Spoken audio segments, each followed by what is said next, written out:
Halo pemirsa, selamat pagi. Apa kabar Anda hari ini? Anda menyaksikan Selamat Pagi Indonesia. Hari ini ada saya Valencia Melvinsi. Dan saya Jason Sabo. Pemirsa, kami hadirkan beragam informasi yang juga menjadi hot topic kali ini. Ini mungkin kejadiannya yang pertama ini udah 2 hari lalu, hari Kamis. Jadi ada yang menyanyi di balik DPR, pada saat itu lagi rapat sama balik DPR. Terus ada yang terharu gitu jadinya. Oh, ada yang terharu ya, jadi ikutan nangis. Nah, coba kita lihat pemirsa. Jadi ini momennya pada saat balik DPR RI menggelar rapat dengar pendapat umum dengan Persatuan Artis Musik Dangdut Indonesia.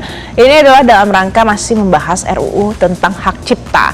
Jadi rapat ini dihadiri oleh backstagers, pelaku seni rupa, kemudian LMK Royalty Anugerah Indah yang ramai jadi perbincangan beberapa waktu terakhir, dan mereka di situ menyampaikan pandangan terkait dengan polemik royalti musik yang dialami oleh mereka masing-masing. Nah, tapi Valen dan juga pemirsa, suasana rapat tiba-tiba berubah menjadi haru biru ketika Rhoma Irama diminta untuk menyanyikan lagu tentang ibu sebagai bentuk pengingat bahwa karya seni memiliki nilai emosional dan juga perjuangan yang besar di baliknya.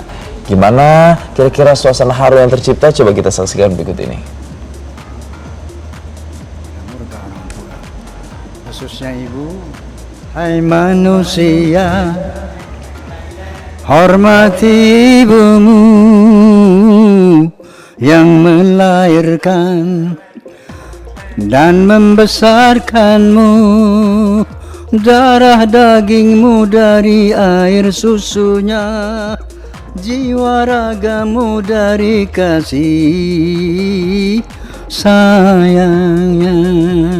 Dialah manusia satu-satunya. Nah ini Jason. Jadi ini adalah potongan lagu yang kemudian membuat seluruh ruangan terdiam. Jadi seisi ruangan itu sampai diam. Bahkan Ketua Balik DPR Bob Hasan juga terlihat meneteskan air mata setelah meminta Raja Dangdut Indonesia ini untuk nyanyi sedikit lagu yang judulnya adalah Keramat. Ya, salah satu lagu hits dari Rhoma Irama yang dinyanyikan dan mengandung pesan penuh makna gitu ya. Tapi yang jadi perhatian adalah sekarang tuh trennya gitu ya, kalau ngundang musisi atau entertainer ke DPR dia nyanyi ya. Tapi respon nyanyi itu macam-macam ya. Kalau ini kan diam. Kalau ada beberapa waktu lalu saut menyaut menyanyi. Ya, diminta bergantian gitu ya. Ya, macam-macam lah bentuknya. Tapi sekarang kayak ini kayak sebuah kegiatan yang cukup rutin ya dilakukan ketika rapat-rapat di DPR ya. Ada kegiatan nyanyi gitu di sela-sela rapat. Tapi yang terpenting adalah esensi rapatnya ya, sekali lagi ya. Semoga ini bisa membuahkan hasil dan juga nantinya kebijakan yang benar-benar bisa mensejahterakan teman-teman musisi dan juga penyanyi serta para pencipta lagu, karena ini kan terkait dengan royalti. Selanjutnya pemirsa, itu tadi adalah hot topic yang pertama. Yang selanjutnya ini juga perlu rutin harusnya diperiksa lokasi-lokasi bekas tambang galian C supaya jangan sampai ada korban, Jason, di situ. Betul, ini jadi memang ada korban meninggal dunia. Mereka ini adalah santri, pemirsa, ada 6 orang jumlahnya, dan para korban ini diduga tenggelam saat latihan berenang di sekitar tambang galian C. Jadi ini sudah dilakukan olah TKP-nya, dan polisi menemukan fakta kedalaman danau bekas tambang galian C itu bahkan mencapai 170 meter.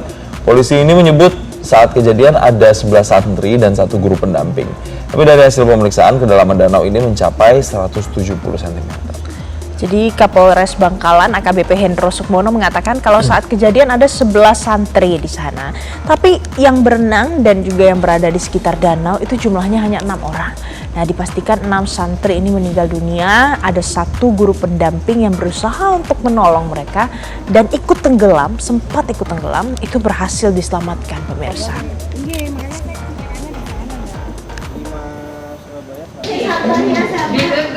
Nah, dalam peristiwa naas itu ini kan terjadi terhadap 6 orang santri yang tenggelam di sebuah danau bekas galian C, tepatnya itu pada hari Kamis sore. Dan menurut saksi mata di lokasi kejadian, peristiwa itu bermula saat ke-6 santri itu hendak berlatih untuk mengikuti lomba.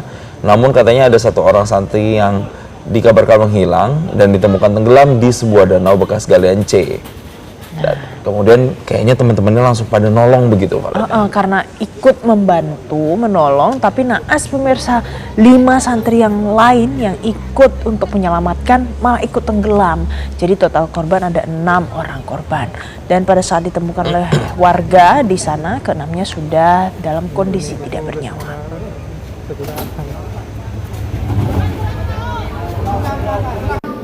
Semalam dari Polres sudah melakukan tindakan-tindakan kepolisian untuk memastikan kondisi dari TKP, dan hari ini dilanjutkan kami berkoordinasi dengan Inafis Polda dan juga Brimob Inafis untuk memastikan kedalaman dan juga luasan TKP.